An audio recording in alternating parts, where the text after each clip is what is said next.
ಆಶ್ರಮ ವ್ಯವಸ್ಥೆಗಳಲ್ಲಿ ಲಾಸ್ಟ್ ಪೀರಿಯಡ್ನಲ್ಲಿ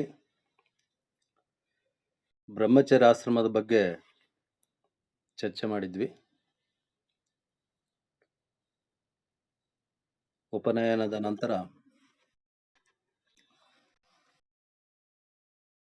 ಅವನು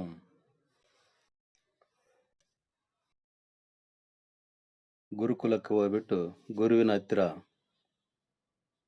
ವಿದ್ಯೆ ಆರಂಭ ಮಾಡಬೇಕಾಗಿತ್ತು.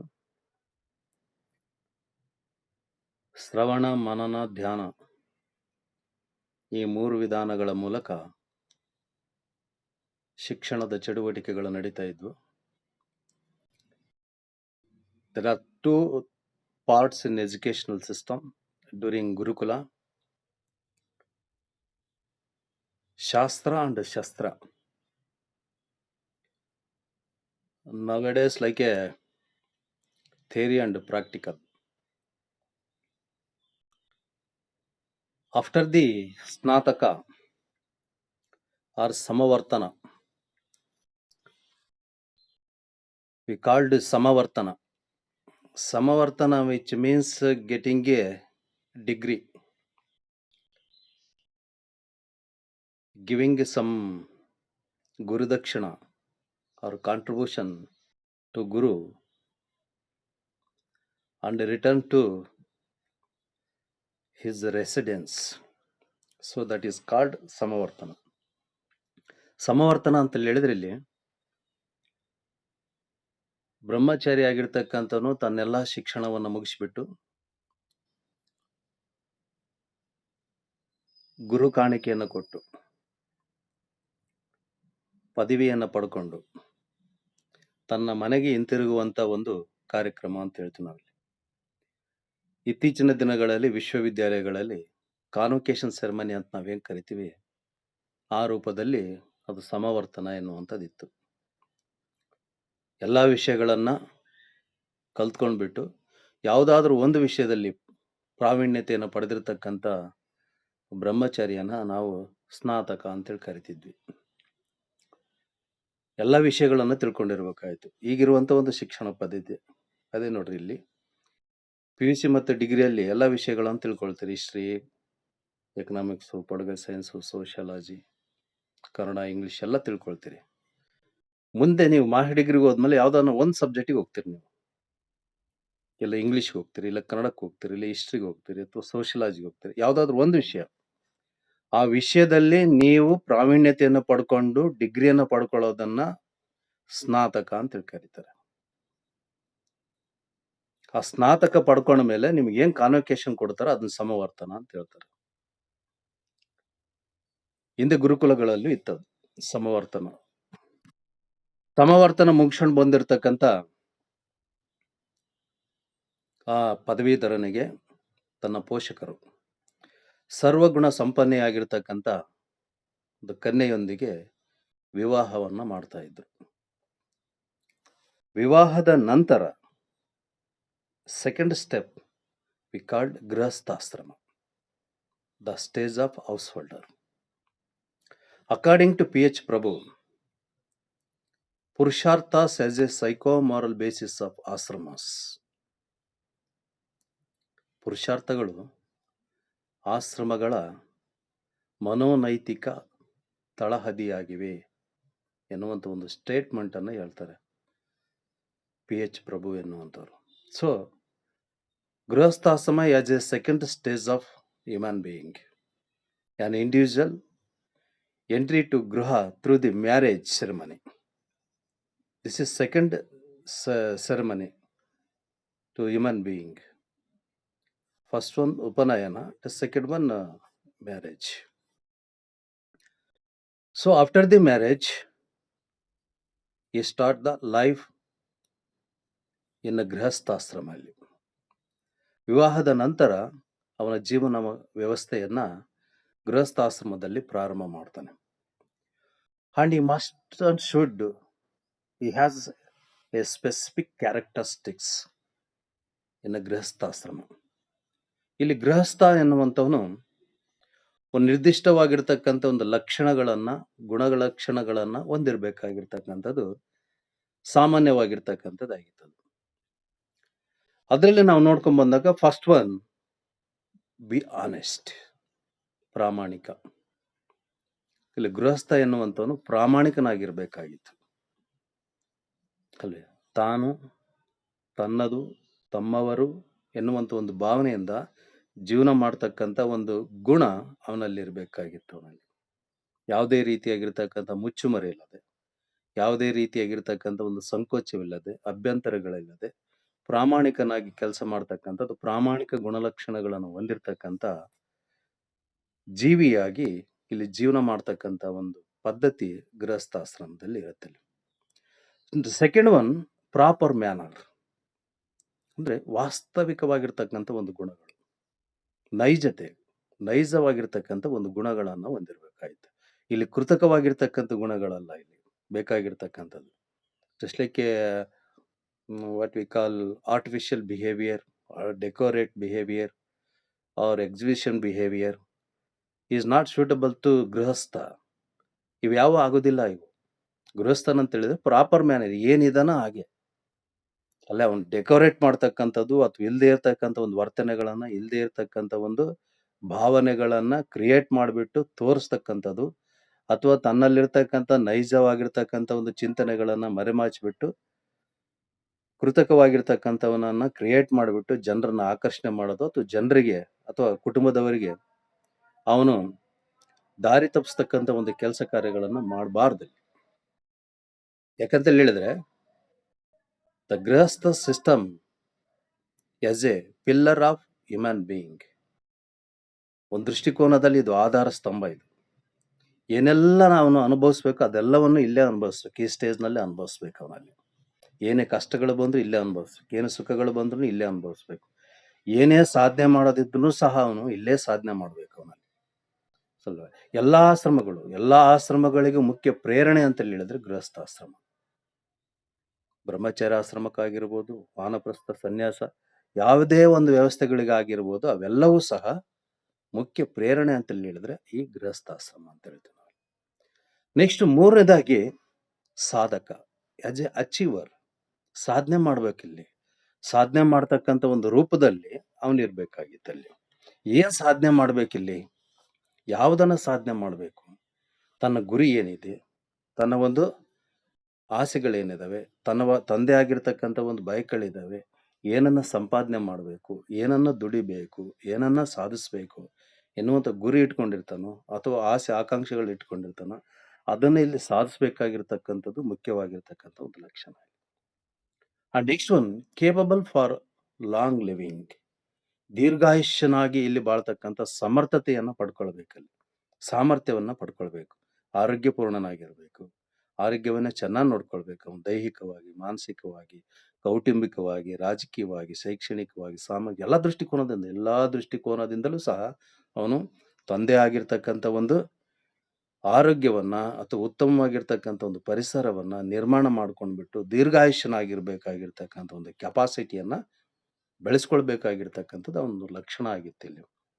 ನೆಕ್ಸ್ಟ್ ಒನ್, ಟಾಲರೆನ್ಸ್, ಸಹಿಷ್ಣುತೆ, ತಾಳ್ಮೆ, ಸಹನೆ ಇರ್ಬೇಕಾಗಿತ್ತಿಲ್ಲ. ಯಾಕಂತ ಹೇಳಿದ್ರೆ ಕುಟುಂಬ ಅಂತ ಹೇಳಿದ್ರೆ, ಸಂಸಾರ ಅಂತ ಹೇಳಿದ್ರೆ ಜಗಳಗಳು ಬಂದೇ ಬರ್ತವೆ, ವೈಮನಸ್ಸುಗಳು ಆದೇ ಆಗ್ತವೆ, ಸಿಹಿ ಸುದ್ದಿಗಳು ಇರ್ತವೆ, ಕಹಿ ಸುದ್ದಿಗಳು ಇರ್ತವೆ. ಸಿಹಿ ಸುದ್ದಿಗಳನ್ನ ಸ್ವೀಕರಿಸ್ತಕ್ಕಂಥದ್ದು, ಕಹಿ ಸುದ್ದಿಗಳನ್ನ ತಿರಸ್ಕಾರ ಮಾಡ್ತಕ್ಕಂಥದ್ದಲ್ಲಿ ಎಲ್ಲವನ್ನು ಸ್ವೀಕರಿಸ್ಬೇಕು. ಎಲ್ಲವನ್ನು ಸ್ವೀಕರಿಸ್ಬಿಟ್ಟು ಅವಕ್ಕೆ ಬೇಕಾಗಿರ್ತಕ್ಕಂಥ ಒಂದು ಸೂಕ್ತ ವ್ಯವಸ್ಥೆಗಳನ್ನ ಮಾಡ್ಕೋಬೇಕಾಗಿರ್ತಕ್ಕಂಥ ಜವಾಬ್ದಾರಿ ಗೃಹಸ್ಥನಲ್ಲಿರುತ್ತೆ. ಅದಕ್ಕಾಗಿ ನಾವು ತಾಳ್ಮೆಯಿಂದ ಇರ್ಬೇಕು. ತಾಳ್ಮೆಯಿಂದ ಎಲ್ಲವನ್ನೂ ಕೇಳಿಸ್ಕೊಳ್ಬೇಕು. ದುಡುಕ್ಬಾರ್ದು, ಯಾವುದೇ ಸಂದರ್ಭದಲ್ಲಿ ದುಡುಕ್ಬಾರ್ದು. ದುಡುಕುವಂತ ಒಂದು ಮನೋಭಾವನೆಯನ್ನ ಬೆಳೆಸ್ಕೊಳ್ಬಾರ್ದು. ಮಾತನಾಡುವಾಗ್ಲೂ ಸಹ ಆ ಮಾತಿನ ಮೇಲೆ ಹಿಡಿತಾ ಇರಬೇಕು, ಶಬ್ದಗಳ ಮೇಲೆ ಹಿಡಿತಾ ಇರಬೇಕು. ಯಾವ ಶಬ್ದವನ್ನು ಬಳಸಬೇಕು, ಯಾವ ಶಬ್ದಗಳನ್ನ ಬಳಸಬಾರ್ದು ಎನ್ನುವಂತ ಒಂದು ತಾಳ್ಮೆಯ ಮನೋಭಾವನೆ ಆ ಗೃಹಸ್ಥನಲ್ಲಿ ಇರಬೇಕಾಗಿರ್ತಕ್ಕಂಥ ಅನಿವಾರ್ಯತೆ ಅಲ್ಲೇ ಇರುತ್ತೆ. ಅಂಡ್ ನೆಕ್ಸ್ಟ್ ಒನ್, ಸ್ಯಾಕ್ರಿಫೈಸ್ನೆಸ್, ತ್ಯಾಗ ಮನೋಭಾವನೆ. ಗೃಹಸ್ಥನಿಗಿರ್ತಕ್ಕಂಥ ಮುಖ್ಯ ಲಕ್ಷಣಗಳಲ್ಲಿ ಅದು ಒಂದು. ಕಾರಣ ಅಂತ ಹೇಳಿದ್ರೆ ಇವನು ದುಡಿಮೆ ಮಾಡ್ತಕ್ಕಂಥದ್ದು ಇವನೊಬ್ಬನಿಗಲ್ಲ, ಇವನನ್ನು ಅವಲಂಬಿಸ್ಕೊಂಡಿರ್ತಾರೆ ಇರ್ತಕ್ಕಂಥ ಇರ್ತಾರೆ. ಇವ್ರ ಸಂಗಾತಿಗಳಾಗಿರ್ಬೋದು, ಅಥವಾ ಇವ್ರ ಮಕ್ಕಳಾಗಿರ್ಬೋದು, ಅಥವಾ ಇವನ್ ಪೋಷಕರಾಗಿರ್ಬೋದು, ಒಂದೇ ಕುಟುಂಬದಲ್ಲಿರ್ತಕ್ಕಂಥ ಒಂದು ವ್ಯವಸ್ಥೆಗಳಾಗಿರ್ತವೆ. ಆಗ ಇವನು ದುಡಿದಿರ್ತಕ್ಕಂಥದ್ದು ತನ್ನ ಸ್ವಾರ್ಥಕ್ಕಾಗಿ ಬಳಸ್ಕೊಳ್ಳಂಗಿಲ್ಲ ಅದನ್ನ. ಅದನ್ನೇನ್ ಮಾಡ್ಬೇಕು ಅದನ್ನ?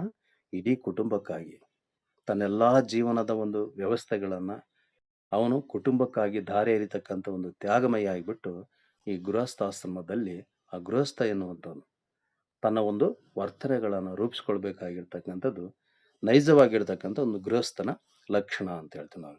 Next has been some duties. ಇಲ್ಲಿ ಇವನಿಗೆ ಕೆಲವೊಂದು ಕರ್ತವ್ಯಗಳಿರ್ತಾವಲ್ಲಿ. ಗೃಹಸ್ಥನಿಗೆ ಅವನದೇ ಆಗಿರ್ತಕ್ಕಂಥ ಒಂದು ಕರ್ತವ್ಯಗಳಿರ್ತಾವಲ್ಲಿ. ಮುಖ್ಯವಾಗಿ ಈ ಮಸ್ಟೊಂದು ಶುಡ್ ಪ್ರಾಕ್ಟೀಸ್ ಪುರುಷಾರ್ಥಸ್. ಪುರುಷಾರ್ಥಗಳನ್ನ ಇವನು ಆಚರಣೆ ಮಾಡಬೇಕಾಗುತ್ತೆ, ಅವಲಂಬಿಸ್ಕೊಳ್ಬೇಕಾಗುತ್ತೆ. ಯಾವ ಪುರುಷಾರ್ಥಗಳಾಗಾದ್ರೆ? ಧರ್ಮ, ಅರ್ಥ, ಕಾಮ, ಮೋಕ್ಷ. ಈ ಮೋಕ್ಷ ಎನ್ನುವಂತ ಒಂದು ಪುರುಷಾರ್ಥವನ್ನ ಇಲ್ಲಿ ಸಾಧನೆ ಮಾಡ್ಲಿಕ್ಕೆ ಆಗೋದಿಲ್ಲ. ಮೇಲಿನ ಪುರುಷಾರ್ಥಗಳನ್ನ, 3 ಪುರುಷಾರ್ಥಗಳನ್ನ ಅವನು ಇಲ್ಲಿ ಅಳವಡಿಸಿಕೊಳ್ಬೇಕಾಗುತ್ತೆ. ಅಲ್ಲಿ ಧರ್ಮ, ಅರ್ಥ ಮತ್ತು ಕಾಮ, ಈ 3 ಪುರುಷಾರ್ಥಗಳನ್ನ ಅವನು ಅಳವಡಿಸಿಕೊಳ್ಬೇಕಾಗುತ್ತೆ. ಧರ್ಮವನ್ನ ಪರಿಪಾಲನೆ ಮಾಡಬೇಕಲ್ಲಿ. ಗೃಹಸ್ಥನ ಮುಖ್ಯ ಲಕ್ಷಣ ಧರ್ಮದ ಪರಿಪಾಲನೆ. ಧರ್ಮ ಅಂತ ಹೇಳಿದ್ರೆ ಇಲ್ಲಿ ಒಂದು ನಂಬಿಕೆ ಇರ್ಬೋದು, ಅಥವಾ ಒಂದು ಆಚರಣೆ ಇರ್ಬೋದು, ಅಥವಾ ಒಂದು ಪದ್ಧತಿ ಇರ್ಬೋದು, ಅಥವಾ ಒಂದು ವೃತ್ತಿ ಇರ್ಬೋದು ಅಲ್ಲ. ಯಾವುಗಳನ್ನ ನಾವು ನಮ್ಮ ವೃತ್ತಿಗಳಂತ ಭಾವಿಸ್ತೀವೋ ಅವೇ ಧರ್ಮಗಳಾಗಿರ್ತವೆ. ಯಾವುದು ನಮ್ಮ ಸಂಸ್ಕೃತಿ ಅಂತೇಳಿ ನಾವು ಭಾವಿಸ್ಕೊಂಡಿರ್ತೀವೋ ಅದೇ ಧರ್ಮ ಆಗಿರುತ್ತೆ. ಯಾವುದು ನಮ್ಮ ಕಾಯಕ ಅಂತೇಳಿ ನಾವು ರೂಢಿಸ್ಕೊಂಡು ಹೋಗ್ತೀವೋ ಅದೇ ನಮ್ಮ ಧರ್ಮ ಅನ್ಸ್ಕೊಂಡಿರುತ್ತೆ. ಸೊ ಧರ್ಮ ಎನ್ನುವಂಥದ್ದು ಒಂದು ನಿರ್ದಿಷ್ಟವಾಗಿರ್ತಕ್ಕಂಥ ದೃಷ್ಟಿಕೋನದಲ್ಲಿ ಇದನ್ನೇ ನಾವು ಧರ್ಮ ಅಂತ ಹೇಳಿ ಬರೋದಿಲ್ಲ. ಅಲ್ಲಿ ನನ್ನ ಪ್ರಾಮಾಣಿಕತನ ಎನ್ನುವಂಥದ್ದು ನನ್ನ ಧರ್ಮ, ಅದು ಒಂದು ಧರ್ಮನೇ. ಪ್ರಾಮಾಣಿಕತನ ಎನ್ನುವಂಥದ್ದು ಒಂದು ಧರ್ಮನೇ. ಸೊ ಹಾಗೆ ಇಲ್ಲಿ ಪುರುಷಾರ್ಥಗಳನ್ನ ಅನುಸರಿಸ್ಕೋಬೇಕಾಗಿರ್ತಕ್ಕಂಥದ್ದು ಮುಖ್ಯವಾಗಿರ್ತಕ್ಕಂಥ ಒಂದು ಕರ್ತವ್ಯ. ಅದರಲ್ಲಿ ಧರ್ಮ. ಧರ್ಮಕ್ಕನುಸಾರವಾಗಿ ಅವನು ಅರ್ಥ ಅಂತ ಹೇಳಿದ್ರೆ ಸಂಪಾದನೆ, ಕಾಯಕ. ಸೊ ಇಲ್ಲಿ ಅದನ್ನು ಅವನು ಸಂಪಾದನೆ ಮಾಡಬೇಕಾಗುತ್ತೆ ತನ್ನ ಜೀವನದ ಒಂದು ವ್ಯವಸ್ಥೆಗಳಿಗೆ, ಅಥವಾ ತನ್ನ ಒಂದು ಕುಟುಂಬದ ಒಂದು ವ್ಯವಸ್ಥೆಗೆ, ಅಥವಾ ತನ್ನ ಒಂದು ಅವಲಂಬಿತರ ಒಂದು ವ್ಯವಸ್ಥೆಗೆ ಬೇಕಾಗಿರ್ತಕ್ಕಂಥ ಮುಖ್ಯವಾಗಿರ್ತಕ್ಕಂಥ ಒಂದು ತತ್ವಗಳನ್ನ ಅಥವಾ ಸಂಪಾದನೆಯನ್ನ ಅವನು ಮಾಡಬೇಕಾಗುತ್ತೆ ಇಲ್ಲಿ. ಅಲ್ಲೇ ಆ ಸಂಪಾದನೆಯನ್ನ ಮಾಡಬೇಕಾಗಿರ್ತಕ್ಕಂಥದ್ದು ಅನ್ಯ ಮಾರ್ಗದಿಂದ ಅಲ್ಲ, ಅಥವಾ ಸಮಾಜ ಬಾಹಿರವಾಗಿರ್ತಕ್ಕಂಥ ಮಾರ್ಗದಿಂದ ಅಲ್ಲ. ಅವ್ನು ಮಾಡಬೇಕಾಗಿರ್ತಕ್ಕಂಥ ಧರ್ಮದ ಅಧೀನದಲ್ಲಿ. ಅದಕ್ಕಾಗಿ ನೋಡಿ ಪುರುಷಾರ್ಥಗಳಲ್ಲಿ ಫಸ್ಟ್ ಬರೋದು ಧರ್ಮ, ಉಳಿದಿರ್ತಕ್ಕಂಥವೆಲ್ಲ ಅದ್ರ ಕೆಳಗಡೆ ಬರ್ತವೆ. ಅಲ್ಲೇ ಫಸ್ಟ್ ಬರೋದು ಧರ್ಮ, ಆಮೇಲೆ ಅರ್ಥ, ಆಮೇಲೆ ಕಾಮ, ಆಮೇಲೆ ಮೋಕ್ಷ. ಧರ್ಮಕ್ಕನುಸಾರವಾಗಿನೇ ಇರಬೇಕು. ಧರ್ಮ ಅಂತ ಹೇಳಿದ್ರೆ ನಿಯಮ ಅಲ್ಲೇ, ಅಲ್ಲಿರ್ತಕ್ಕಂಥ ಒಂದು ಪ್ರೊಸೀಜರ್ಸ್ ಅಂತೇಳಿ ಕರಿತೀವಿ ಅಲ್ಲ, ನಿಯಮಾವಳಿಗಳು, ಒಂದು ಪ್ರೊಸೀಜರ್ಸ್. ನಾವು ಸಂಪಾದನೆ ಮಾಡ್ಬೇಕು. ಅರ್ಥ ಅಂತ ಹೇಳಿದ್ರೆ ಸಂಪತ್ತು ಅಲ್ಲ, ಸಂಪಾದನೆ ಮಾಡಬೇಕು ಅಂತ ಹೇಳಿದ್ರೆ ಯಾವುದೋ ಒಂದು ಕಳ್ಳ ಮಾರ್ಗದಿಂದ ಸಂಪಾದನೆ ಮಾಡ್ತಕ್ಕಂಥದ್ದನ್ನ ಧರ್ಮ ಒಪ್ಪೋದಿಲ್ಲ, ಸಮಾಜ ಒಪ್ಪೋದಿಲ್ಲ. ಸಮಾಜ ಒಪ್ಪುವಂತ ನಿಟ್ಟಿನಲ್ಲಿ ನಾವು ಸಂಪಾದನೆ ಮಾಡಬೇಕಾಗುತ್ತೆ.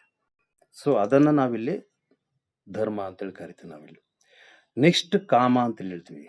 ಕಾಮ which means it is not only a sexual pleasure, it is one of the desire or demands.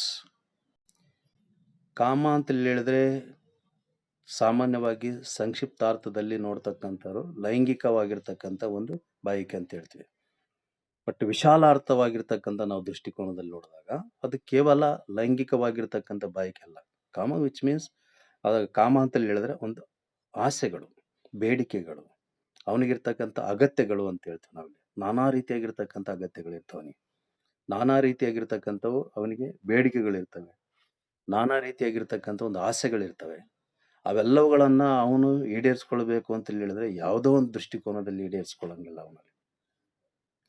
ಉದಾಹರಣೆ, ನಾವು ಮನೆನೇ ಕಟ್ಬೇಕಂತ ಹೇಳಿದ್ರು ಯಾವ್ದನ್ನು ದೋಚಿಬಿಟ್ಟು, ಎಲ್ಲನೂ ದರೋಡೆ ಮಾಡಿಬಿಟ್ಟು, ಯಾವುದೋ ಬ್ಯಾಂಕ್ನಲ್ಲಿ ಲೂಟಿ ಮಾಡಿಬಿಟ್ಟು ನಾವು ತಂದ್ಬಿಟ್ಟು ಮನೆ ಕಟ್ಸಿಬಿಟ್ಟು, ಅಥವಾ ಸಾಹುಕಾರರು ಅಥವಾ ಸಿರಿವಂತರಾಗಬೇಕಾಗಿರ್ತಕ್ಕಂಥ ಒಂದು ವ್ಯವಸ್ಥೆ ಸಮಾಜ ಒಪ್ಪೋದಿಲ್ಲ. ನಾವು ಕಷ್ಟಪಟ್ಟು ಸಮಾಜ ಒಪ್ಪುವ ನಿಟ್ಟಿನಲ್ಲಿ ದುಡಿಮೆ ಮಾಡಿಬಿಟ್ಟು ಅದ್ರ ಮೂಲಕ ಉಳಿತಾಯ ಮಾಡಿ, ಖರ್ಚನ್ನ ಕಡಿಮೆ ಮಾಡಿ, ಉಳಿತಾಯ ಜಾಸ್ತಿ ಮಾಡಿ, ಉಳಿದಿರ್ತಕ್ಕಂಥದ್ರಲ್ಲಿ ನಮ್ಮ ಅಗತ್ಯಗಳನ್ನ ಪೂರೈಕೆ ಮಾಡತಕ್ಕಂಥದ್ದು ಸಹಜವಾಗಿರ್ತಕ್ಕಂಥ ಒಂದು ಪ್ರಕ್ರಿಯೆ. ಇದನ್ನ ನಾವು ಧರ್ಮಕ್ಕನುಸಾರವಾಗಿನೇ ಅಂದ್ರೆ ನಿಯಮಗಳಿಗೆ ಅನುಸಾರವಾಗಿನೇ ಮಾಡ್ಕೊಂಡು ಹೋಗ್ಬೇಕು. ಅದು ಮುಖ್ಯವಾಗಿರ್ತಕ್ಕಂಥ ಒಂದು ವ್ಯವಸ್ಥೆ ಇಲ್ಲಿ. And next one, fulfilling is sexual needs. ಅಲ್ಲೇ ಪ್ರತಿಯೊಬ್ಬ ಮಾನವನಿಗೂ ತಂದೆ ಆಗಿರ್ತಕ್ಕಂಥ ಒಂದು ಬಯಕೆಗಳಿರ್ತವೆ. ಆ ಬಯಕೆಗಳಲ್ಲಿ ಲೈಂಗಿಕ ಬಯಕೆನೂ ಸಹ ಒಂದು. ಇದನ್ನು ಈಡೇರಿಸಿಕೊಳ್ಳೋದು after the marriage.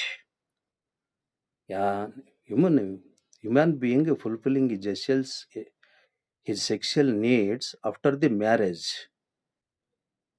The man, he must not should fulfilling his sexual desires with his wife only.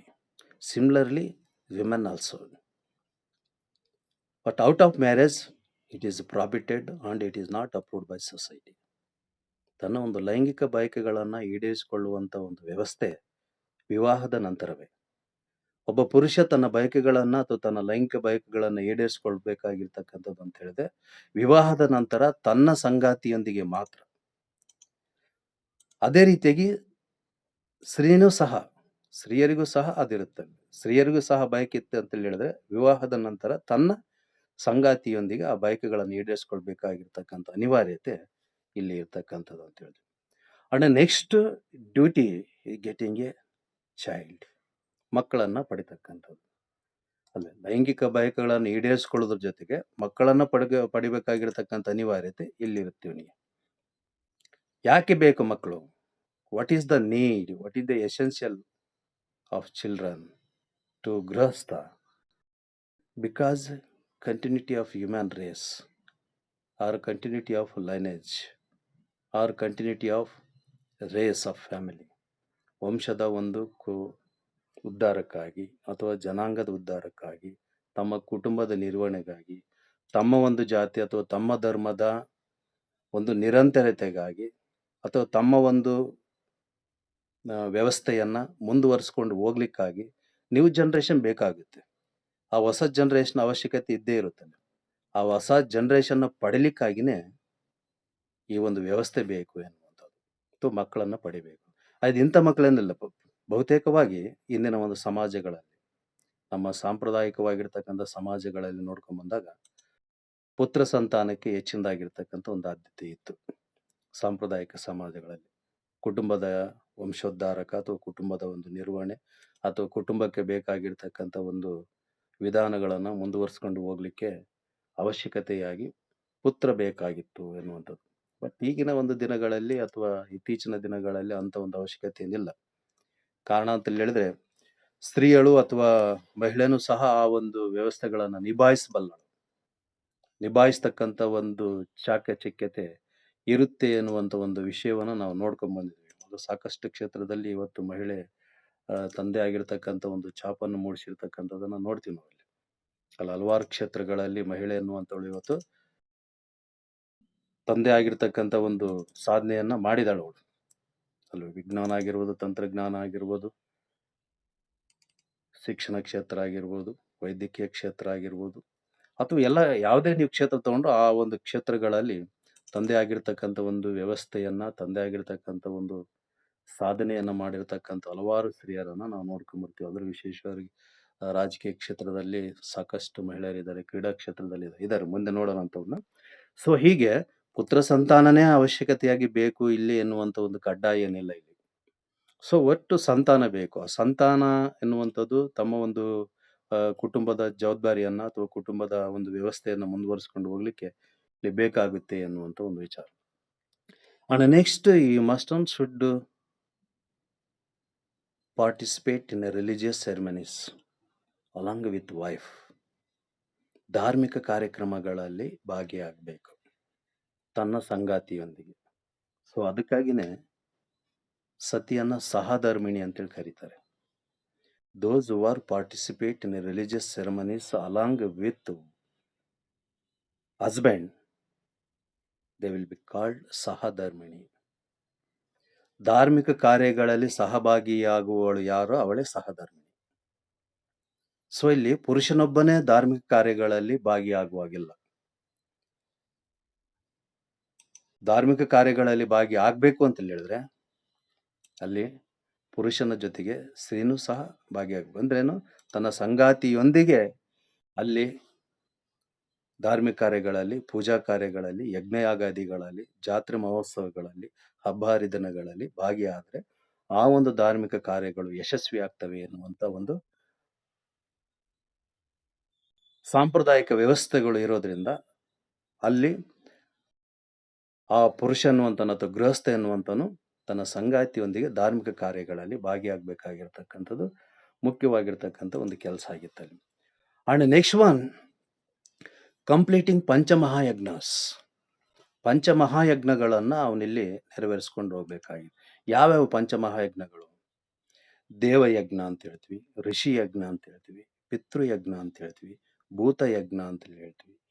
Next ನರಯಜ್ಞ ಅಂತ ಹೇಳಿ ಸಹ ಕರಿತೀವಿ. 5 ಯಜ್ಞಗಳನ್ನ ಕರಿತೀವಿ ನಾವಿಲ್ಲಿ.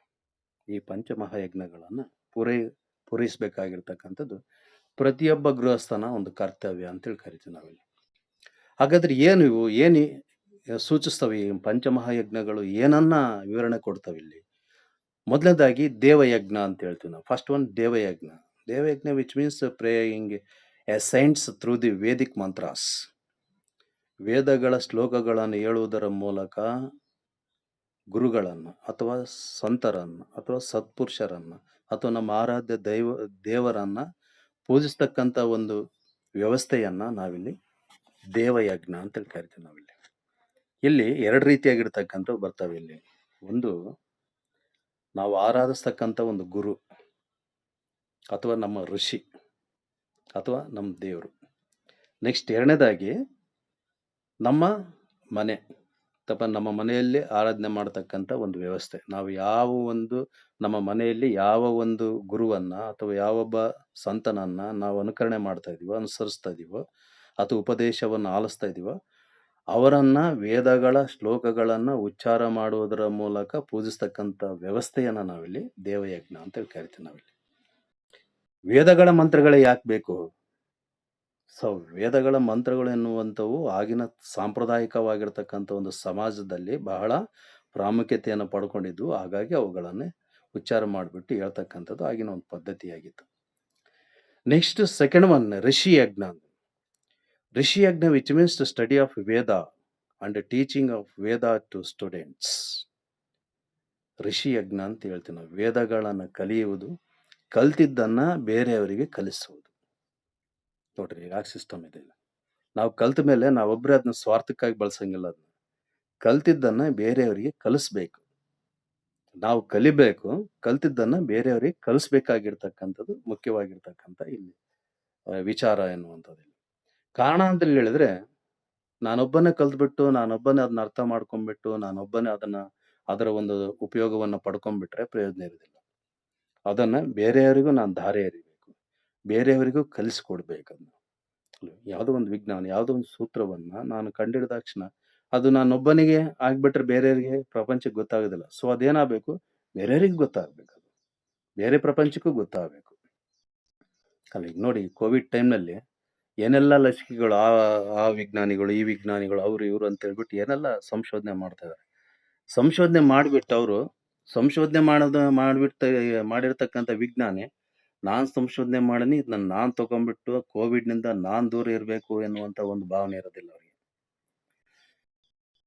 ತನ್ನ ಸಮಾಜ, ತನ್ನ ಮಾನವ ಕುಲ ಚೆನ್ನಾಗಿರ್ಬೇಕು ಎನ್ನುವಂತ ಒಂದು ದೃಷ್ಟಿಕೋನದಿಂದ ಆ ಒಂದು ಲಸಿಕೆಯನ್ನ ಅಥವಾ ಆ ಔಷಧವನ್ನ ಅಥವಾ ಆ ಒಂದು ರೋಗ ನಿರೋಧಕಗಳನ್ನ ಸಮಾಜಕ್ಕೆ ನೀಡ್ತಕ್ಕಂಥ ಒಂದು ತ್ಯಾಗ ಮನೋಭಾವನೆಗಳನ್ನ ಅಂತ ಹೇಳ್ತೀವಿ ನಾವು.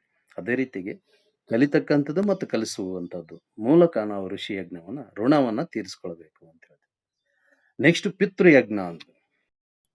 ಪಿತೃಯಜ್ಞ ವಿಚ್ ಮೀನ್ಸ್ ತರ್ಪಣ ಫಾರ್ ದಿ ಆನ್ಸಿಸ್ಟರ್ಸ್. ನಮ್ಮ ಪೂರ್ವಜರಿಗೆ ತರ್ಪಣವನ್ನು ಸಲ್ಲಿಸುವುದು.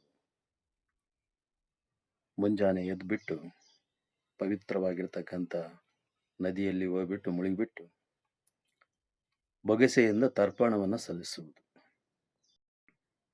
ಒಂದು ದೃಷ್ಟಿಕೋನ. ಇನ್ನು ಯಾಗ ಯಜ್ಞಾದಿ ಉಳ್ಳವರು ಯಾಗ ಯಜ್ಞಾದಿಗಳ ಮೂಲಕ ತಮ್ಮ ಪೂರ್ವಜರನ್ನ ಪೂಜೆ ಮಾಡ್ತಕ್ಕಂಥದ್ದು ಇದೆ. ಇನ್ನು ಏನಿಲ್ದಿರ್ತಕ್ಕಂಥವ್ರು ನಮ್ಮಂತ ಸಾಮಾನ್ಯ ಜನರು ಹಬ್ಬ ಹರಿದಿನಗಳಲ್ಲಿ ಅಥವಾ ಇನ್ನಿತರವಾಗಿರ್ತಕ್ಕಂಥ ಒಂದು ದಿನಗಳಲ್ಲಿ ತಮ್ಮ ಹಿರಿಯರನ್ನ ಪೂಜೆ ಮಾಡ್ತಕ್ಕಂಥದ್ದು ಇದೆ. ಹಿರಿಯರ ಪೂಜೆ ಅಂತೇಳಿ ಕರೀತಾರೆ ಅದನ್ನು ಮನೆಗಳಲ್ಲಿ. ನಿಮ್ಮ ಮನೆಗಳಲ್ಲಿ ಹಿರಿಯರ ಪೂಜೆ ಅಂತೇಳಿ ಕರೀತಾರೆ. ಅಂದ್ರೇನು, ನಮ್ಮ ಪೂರ್ವಜರನ್ನ ಪೂಜೆ ಮಾಡ್ತಕ್ಕಂಥ ಒಂದು ಪದ್ಧತಿ. ಅಂದ್ರೆ ಅವ್ರನ್ನ ಜ್ಞಾಪನ ಮಾಡ್ಕೊಳ್ತಕ್ಕಂಥ ಒಂದು ವ್ಯವಸ್ಥೆ, ಅವ್ರಿಗೆ ಗೌರವ ಸೂಸ್ತಕ್ಕಂಥದ್ದು. ಆ ಒಂದು ಮೂಲಕ ಪಿತೃಯಜ್ಞವನ್ನ ನಾವು ನೆರವೇರಿಸ್ತಕ್ಕಂಥದ್ದು ಅಂತೇಳಿ. ನೆಕ್ಸ್ಟ್ ಭೂತಯಜ್ಞ, 4ನೇದಾಗಿ ಭೂತಯಜ್ಞ ಅಂತ ಹೇಳ್ತೀನಿ. Bhutayajna which means distribution of food to cows or animals. ಹಸುಗಳಿಗೆ ಅಥವಾ ಪ್ರಾಣಿಗಳಿಗೆ ಆಹಾರವನ್ನು ನಾವು ಹಂಚುವುದು. ಅಲ್ಲಿ ಇವತ್ತಿನ ಗ್ರಾಮೀಣ ಪ್ರದೇಶದಲ್ಲಿ ಹಸುಗಳು ಎನ್ನುವಂಥವು ಜೀವನದ ಒಂದು ಭಾಗವಾಗಿಬಿಡ್ದವು. ಸೊ ಅವುಗಳಿಗೆ ಬಡಿಸಿಬಿಟ್ಟು ಅವುಗಳಿಗೆ ಊಟಕ್ಕೆ ನೀಡಿಬಿಟ್ಟು ಆಮೇಲೆ ಊಟ ಮಾಡ್ತಕ್ಕಂಥ ಒಂದು ಪದ್ಧತಿಗಳು ಕೆಲವು ಕುಟುಂಬಗಳಲ್ಲಿ ನಾವು ನೋಡ್ತೀವಿ. ಏನು, ಒಂದು ಹಸುವಿಗೆ ತಾವು ಮನೆಯಲ್ಲಿ ಮಾಡಿರ್ತಕ್ಕಂಥ ಏನು ಅಡಿಗೆ ಮಾಡಿರ್ತಾರೋ ಆ ಅಡಿಗೆಯಲ್ಲಿ ಸ್ವಲ್ಪ ಪ್ರಸಾದದ ರೂಪದಲ್ಲಿ ಆ ಹಸುಗಳಿಗೆ ಅರ್ಪಿಸ್ಬಿಟ್ಟು ಆಮೇಲೆ ಊಟ ಮಾಡ್ತಕ್ಕಂಥ ಒಂದು ವ್ಯವಸ್ಥೆಯನ್ನ ನಾವು ನೋಡ್ಕೊಂಡ್ ಬರ್ತೀವಿ. ಅದನ್ನ ನಾವಿಲ್ಲಿ ಭೂತಯಜ್ಞ ಅಂತ ಹೇಳ್ತೀವಿ. ಕೊನೆಯದಾಗಿ ನರಯಜ್ಞ ಅಂತ ಹೇಳ್ತೀವಿ. ಕೊನೆಯದಾಗಿರ್ತಕ್ಕಂಥದ್ದು ನರಯಜ್ಞ. Narayajna which means giving a food to guest. ಅತಿಥಿ ದೇವೋಭವ. ಪ್ರತಿಯೊಬ್ಬ ಮನೆಗೂ ಅತಿಥಿಗಳು ಬರ್ತಾರೆ, ಗೆಸ್ಟ್ ಬರ್ತಾನೆ ಇರ್ತಾರೆ, ನೆಂಟರಿಷ್ಟು ಬರ್ತಾರೆ, ಬಂಧು ಬಾಂಧವರು ಬರ್ತಾರೆ, ಸ್ನೇಹಿತರು ಬರ್ತಾರೆ, ಹಿತೈಷಿಗಳು ಬರ್ತಾನೆ ಇರ್ತಾರೆ ಅವ್ರು. ಬಟ್ ಈ ಕೋವಿಡ್ ಟೈಮ್ನಲ್ಲಿ ಯಾರು ಬರಂಗಿಲ್ಲ, ಯಾರು ಹೋಗಂಗಿಲ್ಲ. ಯಾರು ಬಂದ್ರು ನೀವು ಬಿಟ್ಕೊಳಕ್ ಹೋಗ್ಬೇಡಿ ಮನೆಗೆ. ಎಂತ ಆತ್ಮೀಯರಾಗಿರ್ಬೋದು, ಎಷ್ಟೇ ಹಿತೈಷಿಗಳಾಗಿರ್ಬೋದು, ಬಂದ್ರೆ ಮನೆ ಒಳಗಡೆ ಬಿಟ್ಕೊಳಕ್ ಹೋಗ್ಬೇಡಿ. ನೀವು ಸದ್ಯ ಯಾರ ಮನೆಗೂ ಹೋಗಕ್ ಹೋಗ್ಬೇಡಿ. ಕಾರಣ ಕೋವಿಡ್ ಬಹಳ ಸೀರಿಯಸ್ ಆಗಿದೆ. ನಮ್ಮ ಇನ್ಸ್ಟಿಟ್ಯೂಷನ್ ಅಲ್ಲಿ ಸಾಕಷ್ಟು ಎಂಪ್ಲಾಯೀಸ್ಗಳು ಕೋವಿಡ್ಗೆ ಬಲಿಯಾದ್ರು. ಅವ್ರ ಆತ್ಮಕ್ಕೆ ಶಾಂತಿ ಸಿಗಲಿ. ಸೊ ಹೀಗೆ ಅತಿಥಿಗಳಿಗೆ ನಾವು ಉಪಚಾರ ಮಾಡ್ತಕ್ಕಂಥದನ್ನ ನಾವು ನರಯಜ್ಞ ಅಂತ ಕರಿತೀವಿ. ಅತಿಥಿ ದೇವೋಭವ ಅಲ್ಲೇ. ಕೆಲವರು ಅದನ್ನೇ ಒಂದು ವಿಶೇಷ ಅಂತೇಳಿ ತಿಳ್ಕೊಂಬಿಟ್ಟು ಮಾಡ್ತಕ್ಕಂಥವ್ರು ಇದ್ದಾರೆ. ನಮ್ಮ ಮನೆಗೆ ಗೆಸ್ಟ್ ಬಂದಾರ ಅಂತ ಹೇಳ್ಬಿಟ್ಟು ಸ್ಪೆಷಲ್ ಮಾಡ್ತಕ್ಕಂಥವ್ರು ಇದ್ದಾರೆ. ಇನ್ನು ಕೆಲವ್ರ ಮನೆಯಲ್ಲಿ ಯಾಕೆ ಬಂದ್ರು ಅಂತೇಳಿ ಕಾಯ್ತಕ್ಕಂಥವ್ರು ಇದ್ದಾರೆ. ಇವ್ರು ಯಾಕಪ್ಪ ಬರ್ತಾರೆ ನಮ್ಮ ಮನೆಗಳಿಗೆ ಅನ್ನುವಂತ ಒಂದು ಒಳ ಮನಸ್ಸಿನಲ್ಲಿ ಇರ್ತಕ್ಕಂಥವ್ರು ಇದ್ದಾರೆ ಅಂತ ರೂಪದಲ್ಲಿ. ಸೊ ಹೀಗೆ ಈ 5 ಯಜ್ಞಗಳನ್ನ ನೆರವೇರಿಸಬೇಕಾಗಿರ್ತಕ್ಕಂಥದ್ದು ಪ್ರತಿಯೊಬ್ಬ ಗೃಹಸ್ಥನ ಕರ್ತವ್ಯ. ಅದು ಮುಖ್ಯವಾಗಿರ್ತಕ್ಕಂಥದ್ದು. And next step, what is the importance of grihasthashrama? ಗೃಹಸ್ಥಾಶ್ರಮದ ಒಂದು ಪ್ರಾಮುಖ್ಯತೆ ಏನು? ಏನಕ್ಕೆ ಬೇಕದು? ಎಲ್ಲಾ ಒಂದು ಆಶ್ರಮಗಳಿಗೂ ಇದು ಬೇಸಿಕ್ ಅಂತ ಹೇಳ್ತೀವಿ, ಆಧಾರ ಅಂತ ಹೇಳ್ತೀವಿ, ಮೂಲ ಅಂತ ಹೇಳ್ತೀವಿ. ಏನಕ್ಕೆ ಇದು ಅಷ್ಟೊಂದು ಇಂಪಾರ್ಟೆನ್ಸ್ ಅನ್ನ ಪಡ್ಕೊಂಡಿದೆ? ಅಕಾರ್ಡಿಂಗ್ ಟು ಮನು ಮಹರ್ಷಿಯ ಪ್ರಕಾರ, it is first one, it is basis to all ashramas. So that is important. ಮನುವಿನ ಪ್ರಕಾರ ಆಶ್ರಮ ಎನ್ನುವಂಥದ್ದು ಎಲ್ಲ ಆಶ್ರಮಗಳ ತಳಹದಿ. ಅಲ್ಲೊಬ್ಬ ಬ್ರಹ್ಮಚಾರಿ ಆಗ್ಬೇಕು ಅಂತ ಹೇಳಿದ್ರೆ ಕುಟುಂಬದಿಂದಲೇ ಬರಬೇಕು. ಸನ್ಯಾಸಿ ಆಗ್ಬೇಕಂತ ಹೇಳಿದ್ರೆ ಇಲ್ಲಿಂದಲೇ ಹೋಗ್ಬೇಕು. ನೆಕ್ಸ್ಟ್ ಏನೇ ಸಾಧನೆ ಮಾಡೋದು ಅದು ಇಲ್ಲಿಂದಲೇ. ಅಲ್ಲಕ್ಕೆ ಅನೇಕ ಹಿಂದೆಲ್ಲ ನೋಡ್ರಿ, ಋಷಿವರಿಗಳು, ಮಹಾಮುನಿಗಳು ಎಲ್ಲರೂ ಸರ್ ಸಾಂಸಾರಿಕವಾಗಿಯೇ ತಾವು ಸಾಧನೆ ಮಾಡಿರ್ತಕ್ಕಂಥವ್ರು. ಅಗಸ್ತ್ಯ ಮಹರ್ಷಿಗಳಾಗಿರ್ಬೋದು, ಅಥವಾ ಕಪಿಲ ಮಹರ್ಷಿಗಳಾಗಿರ್ಬೋದು, ವಿಶ್ವಾಮಿತ್ರ ಮಹರ್ಷಿಗಳಾಗಿರ್ಬೋದು, ನೀವು ಯಾವುದೇ ಮಹರ್ಷಿಗಳನ್ನ ನೋಡಿದ್ರು ಅವರು ಸಾಂಸಾರಿಕವಾಗಿಯೇ ತಮ್ಮೆಲ್ಲ ಜೀವನ ವಿಧಾನಗಳನ್ನ ಸಾಧನೆ ಮಾಡಿರ್ತಕ್ಕಂಥದ್ದನ್ನ ನಾವು ನೋಡ್ತೀವಿ ನಾವಿಲ್ಲಿ. ಸೊ ಹಾಗೆ. And second one, it is support to maintenance of purusharthas. ಬಹಳ ಮುಖ್ಯ. ಪುರುಷಾರ್ಥಗಳು ಎನ್ನುವಂಥವು ಬಹಳ ಮುಖ್ಯ. ಧರ್ಮ, ಅರ್ಥ, ಕಾಮ, ಈ ತ್ರಿವರ್ಗಗಳನ್ನ ನಾವು ಈ ಗೃಹಸ್ಥಾಶ್ರಮದಲ್ಲೇನೆ ನೆರವೇರಿಸ್ಕೊಂಡು ಹೋಗ್ಬೇಕು. ಯಾವಾಗ ಮೇಲಿನ 3 ಪುರುಷಾರ್ಥಗಳನ್ನ ಕ್ರಮಬದ್ಧವಾಗಿ ನಾವು ಅನುಸರಿಸಿಕೊಂಡು ಬರ್ತೀವೋ ಆಗ ಮೋಕ್ಷ ಎನ್ನುವಂಥ ಒಂದು ಸದ್ಗತಿ ಸಿಗುತ್ತೆ. ಧರ್ಮದಿಂದ ನೇರವಾಗಿ ಮೋಕ್ಷಕ್ಕೆ ಹೋಗಕ್ ಬರೋದಿಲ್ಲ. ಅವನು ಅರ್ಥ ಮತ್ತು ಕಾಮ 2 ಪುರುಷಾರ್ಥಗಳನ್ನು ಪೂರೈಸಿದ ಮೇಲೆನೆ ಅವನು ಮೋಕ್ಷಕ್ಕೆ ಹೋಗೋದು. ಧರ್ಮ ಆದ್ಮೇಲೆ ಅರ್ಥ ಮತ್ತು ಕಾಮ ಸೆಂಟ್ರಲ್ಲಿ 2 ಇದಾವೆ. ಆ 2 ಪುರುಷಾರ್ಥಗಳನ್ನು ಅನುಭವಿಸಿದ್ರೇನೆ ಮೋಕ್ಷ ಎನ್ನುವಂತ ಒಂದು ಪುರುಷಾರ್ಥವನ್ನ ಅನುಭವಿಸ್ಲಿಕ್ಕೆ ಸಾಧ್ಯ. ನೇರವಾಗಿ ನಾವು ಇವೆರಡನ್ನ ಬಿಟ್ಬಿಟ್ಟು ಅಲ್ಲಿಗೆ ಹೋಗ್ತೇವೆ ಅಂತ ಹೇಳಿದ್ರೆ ಆಗೋದಿಲ್ಲ. ಅರ್ಥ ಅಂತ ಹೇಳಿದ್ರೆ ಕಾಯಕ ಅಂತ ಹೇಳ್ತೀವಿ ನಾವಿಲ್ಲಿ. ಅದನ್ನೇ ಬಸವಣ್ಣನವರು ಹೇಳಿರೋದು. ಕಾಯಕ, ಗಳಿಕೆ, ಹಂಚಿಕೆ ಅಂತ ಹೇಳ್ತಾರೆ. ಕಾಯಕವೇ ಕೈಲಾಸ. ದುಡಿಮೆ ಮಾಡಬೇಕು, ಕಾಯಕ ಮಾಡಬೇಕು, ಶ್ರಮ ಪಡಬೇಕು. ಆ ಶ್ರಮದಿಂದ ನಾವು ಸಂಪಾದನೆ ಮಾಡಬೇಕು. ಸಂಪಾದಿಸಿದ್ದನ್ನ ನಾವೇ ಸ್ವಂತಕ್ಕೆ ಬಳಸ್ಕೊಳ್ಳೋಗಿಲ್ಲ. ಅದೇನು ಮಾಡಬೇಕು? ಹಂಚಿಕೆ ಮಾಡಬೇಕು, ಹಂಚ್ಕೊಳ್ಬೇಕು, ಇತರರೊಂದಿಗೆ ಹಂಚ್ಕೊಳ್ಬೇಕು. ಹಂಚ್ಕೊಂಡಾಗಲೇ ಅದು ಸುಖ, ಹಂಚ್ಕೊಂಡಾಗಲೇ ಅದು ಒಂದು ಗತ್ತು ಎನ್ನುವಂಥದ್ದು. ಸೊ ಹಾಗಾಗಿ ಪುರುಷಾರ್ಥಗಳನ್ನ ಈಡೇರಿಸ್ಕೊಳ್ಳಿಕ್ಕೆ, ಅವುಗಳ ನಿರ್ವಹಣೆ ಮಾಡಲಿಕ್ಕೆ ಗೃಹಸ್ಥಾಶ್ರಮ ಎನ್ನುವಂಥದ್ದು ಬಹಳ ಇಂಪಾರ್ಟೆಂಟ್ ಎನ್ನುವಂಥದ್ದು. And next one, the religious rituals completed with his wife. So that is important. ಧಾರ್ಮಿಕ ಸಂಸ್ಕಾರಗಳು ಗೃಹಸ್ಥನ ಸಂಗಾತಿಯೊಂದಿಗೆ ಅವು ನೆರವೇರಿಸಲ್ಪಡ್ತಾವೆ. ಒಬ್ಬನೇ ಅವನು ಈಡೇರಿಸ್ಕೊಳ್ಳಿಕ್ಕೆ ಆಗೋದಿಲ್ಲ. ಅಲ್ಲಿ ಸಾಮಾನ್ಯವಾಗಿ ನೋಡ್ರಿ, ದಂಪತಿಗಳು ದೇವಸ್ಥಾನಗಳಿಗೆ, ಪವಿತ್ರ ಸ್ಥಳಗಳಿಗೆ ಹೋದ್ರೆ ದಂಪತಿ ಸಮೇತವಾಗಿ ಹೋಗ್ತಾರೆ. ನಾನು ಧರ್ಮಸ್ಥಳಕ್ಕೆ ಹೋಗ್ಬೇಕು ಅಂತ ಹೇಳಿದ್ರೆ, ಯಾರು ನೀನು ಮನೇಲಿರೋ, ನಾನು ಒಬ್ಬನೇ ಹೋಗಿ ಬರ್ತೀನಿ ಅಂತೇಳಿ ಹೇಳೋದಿಲ್ಲ ಗೃಹಸ್ಥ. ಅಲ್ಲಿ ಹೋಗಿ ಬರೋಣ ಅಂತ ಹೇಳ್ತಾರೆ. ಅಲ್ಲಿ ಗೃಹಿಣಿ ಆದ್ರೂ ಅಷ್ಟೇ, ಒಂದು ದೇವಸ್ಥಾನಕ್ಕೆ ಹೋಗಿ ಬರ್ಬೇಕು ಅಂತ ಹೇಳಿದ್ರೆ ಪತಿ ಸಮೇತವಾಗಿ ಆ ದೇವಸ್ಥಾನಕ್ಕೆ ಹೋಗ್ಬಿಟ್ಟು ದೇವರ ದರ್ಶನವನ್ನ ಅಥವಾ ದೇವರ ಒಂದು ಆಶೀರ್ವಾದವನ್ನು ಪಡ್ಕೊಂಡ್ಬರ್ತಕ್ಕಂಥದ್ದು ಇದೆ. ಅಲ್ವೇ? ದೇವರೆಲ್ಲರಿಗೂ ಒಳ್ಳೇದು ಮಾಡ್ತಾನೆ. ದೇವಸ್ಥಾನಕ್ಕೆ ಹೋದವ್ರಿಗೆ ಎಲ್ಲರಿಗೂ ದೇವರು ಒಳ್ಳೇದು ಮಾಡ್ತಾನೆ, ಆಶೀರ್ವಾದ ಮಾಡ್ತಾನೆ. ಹೌದಿಲ್ವಾ? ಹೌದು. ಆ ದೇವರು ಒಳ್ಳೇದು ಮಾಡೋದಾಗಿದ್ರೆ ಫಸ್ಟ್ ಆ ದೇವಸ್ಥಾನದ ಮುಂದೆ ಇರ್ತಕ್ಕಂಥ ಭಿಕ್ಷುಕರಿಗೆ ಒಳ್ಳೇದು ಮಾಡ್ಬೇಕಾಯ್ತು.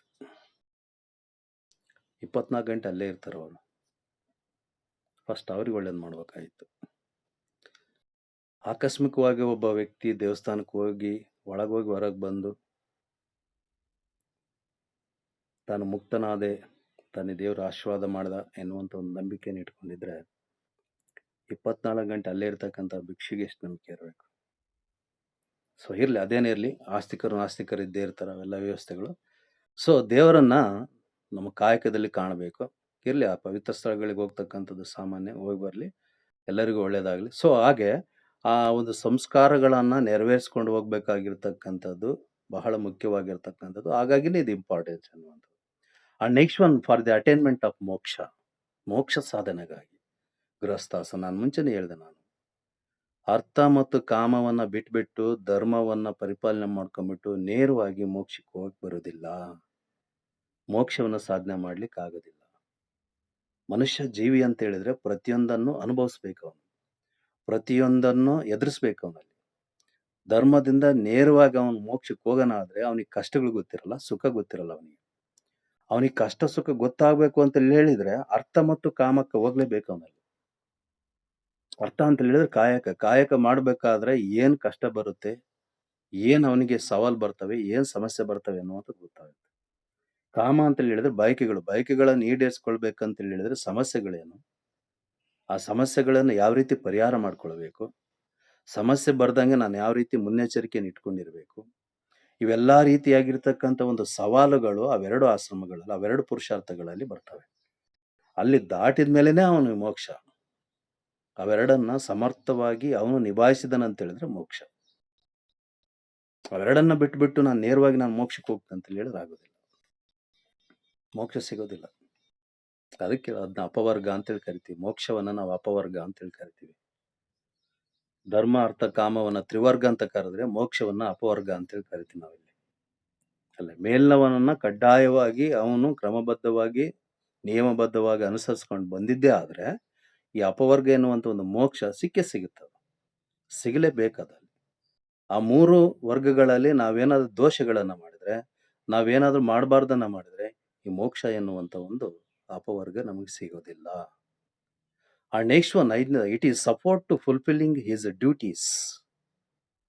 ಗೃಹಸ್ಥನ ಕರ್ತವ್ಯಗಳನ್ನ ನೆರವೇರಿಸಲಿಕ್ಕೆ ಆಶ್ರಮ ಸಿಸ್ಟಮ್ ಎನ್ನುವಂಥದ್ದು, ಅದರಲ್ಲಿ ವಿಶೇಷವಾಗಿ ಗೃಹಸ್ಥಾಶ್ರಮ ಎನ್ನುವಂಥದ್ದು ಸಪೋರ್ಟ್ ಮಾಡುತ್ತೆ. ಅವನಿಗೆ ಕರ್ತವ್ಯಗಳಿರ್ತವೆ, ಡ್ಯೂಟಿ ಇದಾವೆ ಅವನಿಗೆ. ಪಂಚಮಹಾಯಜ್ಞಗಳಾಗಿರ್ಬೋದು, ಅಥವಾ ಪುರುಷಾರ್ಥಗಳಾಗಿರ್ಬೋದು, ಅಥವಾ ಕಾಮದ ಬಯಕೆಗಳಾಗಿರ್ಬೋದು, ಅಥವಾ ಮಕ್ಕಳನ್ನ ಪಡಿತಕ್ಕಂಥದ್ದಾಗಿರ್ಬೋದು, ಇವೆಲ್ಲವೂ ಈಡೇರಬೇಕು ಅಂತ ಹೇಳಿದ್ರೆ ಗೃಹಸ್ಥಾಶ್ರಮನೇ ಮುಖ್ಯ. ಅವನ ಕರ್ತವ್ಯಗಳು ಅವ್ನು ನೆರವೇರಿಸ್ಬೇಕು. ಅವನಲ್ಲಿ ಅತಿಥಿಗಳ ಸತ್ಕರಿಸ್ಬೇಕು. ಅವನಲ್ಲಿ ನೆಕ್ಸ್ಟ್ ಪೂರ್ವಜರನ್ನ ಪೂಜೆ ಮಾಡ್ಬೇಕು. ನೆಕ್ಸ್ಟು ತಾನೊಬ್ಬನೇ ಅಲ್ಲ, ತನ್ನವರು ಇದ್ದಾರೆ. ಸುತ್ತಮುತ್ತ ಇರತಕ್ಕಂಥ ಪಶು, ಪಕ್ಷಿ, ಪ್ರಾಣಿಗಳನ್ನು ಅವ್ನು ನೋಡ್ಕೊಳ್ಬೇಕಾಗುತ್ತೆ. ಇಷ್ಟೆಲ್ಲ ಮಾಡುವಂತ ಒಂದು ಕಾಯಕ ಗೃಹಸ್ಥಾಶ್ರಮದಲ್ಲಿ ಇರುತ್ತೆ. ಅದನ್ನ ನಾವು ನೆರವೇರಿಸ್ಕೊಂಡು ಹೋಗ್ಬೇಕಾಗುತ್ತೆ. ಹಾಗಾಗಿನೇ ಅದು ಇಂಪಾರ್ಟೆನ್ಸ್ ಅಂತ ಹೇಳ್ತೀವಿ ನಾವು. Next one support for the continuity of race or heredity. ತನ್ನ ವಂಶವನ್ನ ಅಥವಾ ಅನುವಂಶೀಯತೆಯನ್ನ ಮುಂದುವರ್ಸ್ಕೊಂಡು ಹೋಗ್ಬೇಕು ಅಂತ ಹೇಳಿದ್ರೆ ಇದು ಸಹಕಾರಿ. ಕಾರಣ ಅಂತ ಹೇಳಿದ್ರೆ ಗೃಹಸ್ಥನಾಗೋದು ಥ್ರೂ ದಿ ಮ್ಯಾರೇಜ್. ಅವನು ಗೃಹಸ್ಥ ಆಗ್ತಕ್ಕಂಥದ್ದು ಅಂತ ಹೇಳಿದ್ರೆ ವಿವಾಹದ ಮೂಲಕನೇ.